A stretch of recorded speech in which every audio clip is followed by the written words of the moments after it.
Lovely viewers, আসসালামু আলাইকুম। এচে kitchen চ্যানেলে আজকে আরও একটি নতুন রেসিপি দেখার জন্য সবাইকে ওয়েলকাম জানাচ্ছি।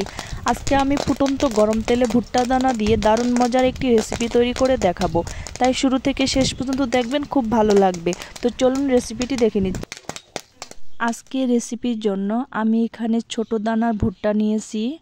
ভুট্টাটা ভালো করে রোদে শুকিয়ে নিয়েছি। তারপর সুতি কাপড় দিয়ে ভুট্টাগুলো ডলে ডলে ভালো করে পরিষ্কার করে নিয়েছি।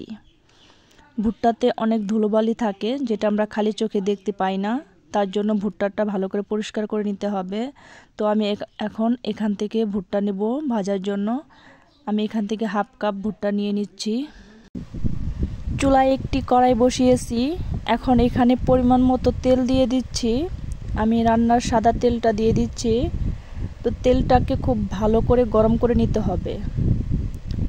তো তেলটা গরম হয়ে গেছে। এখন এখানে আমি ভুট্টা দিয়ে দিচ্ছি।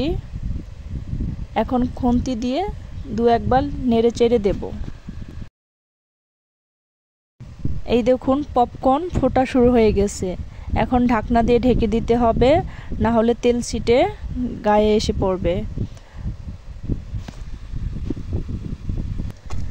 এখন আর কিছুই করতে হবে না, ঢাকনা দিয়ে ঢেকে রাখবো।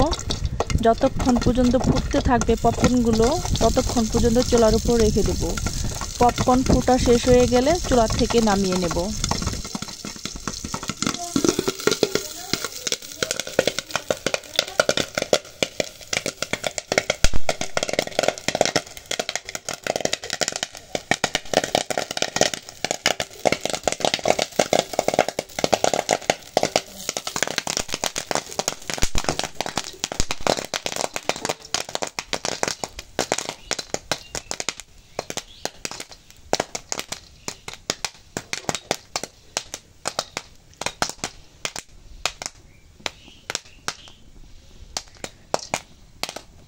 যতক্ষণ শব্দ থাকবে ততক্ষণ চুলায় রেখে দেব।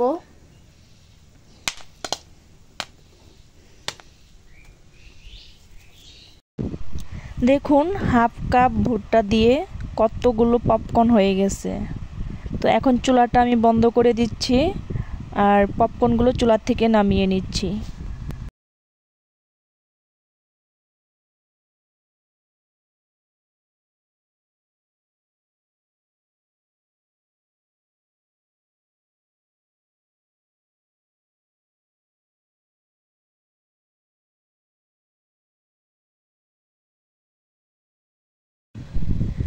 এখন বড় একটি বাটি নিয়েছি। বাটির মধ্যে সবগুলো পপকর্ন নিয়ে নেব। হাফ কাপ ভুট্টা দিয়ে এতগুলো পপকর্ন হবে আমি ভাবতেই পারি নাই। তো যাই হোক, সবগুলো পপকর্ন এখন বাটিতে নিয়ে নিচ্ছি। তো যখন খাবো তখন ওপর দিয়ে লবণ দিয়ে মাখিয়ে পরিবেশন করব। তো ভিডিওটি ভালো লাগলে লাইক, কমেন্ট, শেয়ার করবেন। আমার চ্যানেলটিকে সাবস্ক্রাইব করে চ্যানেলটির পাশেই থাকবেন। ধন্যবাদ সবাইকে এতক্ষণ আমার ভিডিওটি দেখার জন্য। আজকের মতো এখানেই বিদায় নিচ্ছি।